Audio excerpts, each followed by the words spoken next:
নামাজ শুরু করার আগে ছোট্ট একটি দোয়া পড়লে 7 আসমানের দরজা খুলে দেওয়া হবে এবং আল্লাহ পাক রব্বুল আলামিন আপনার উপরে রহমত নাজিল করবেন, বরকত নাজিল করবেন।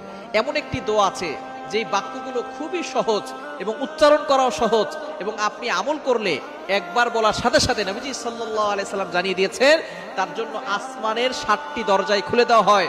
রহমতের দরজাগুলো খুলে আল্লাহ তাআলা তার উপরে রহমত নাজিল করতে থাকেন, অঝোরে বৃষ্টির মতো রহমত তার উপরে পড়তে থাকেন, বরকত পড়তে থাকে। সুতরাং আমরা নামাজ শুরু করার আগে এই দোয়াটা একবার পড়ে নিব।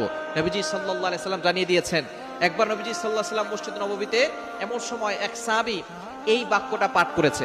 নবীজি সাল্লাল্লাহু আলাইহি সাল্লাম নামাজ শেষ করে বললেন, কে এই বাক্য পাঠ করেছো? কেউ কোনো কথা বলে না।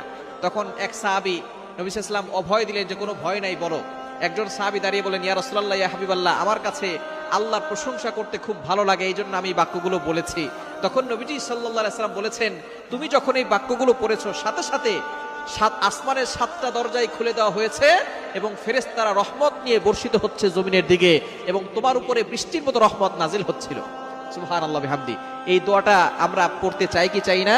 দোয়াটি হচ্ছে আল্লাহু আকবার কাবীরা ওয়ালহামদুলিল্লাহি কাসীরা ওয়া সুবহানাল্লাহি বুকরাতাও ওয়া আসীলা। খুবই সহজ বাক্য। আল্লাহু আকবার কাবীরা ওয়ালহামদুলিল্লাহি কাসীরা ওয়া সুবহানাল্লাহি বুকরাতাও ওয়া আসীলা।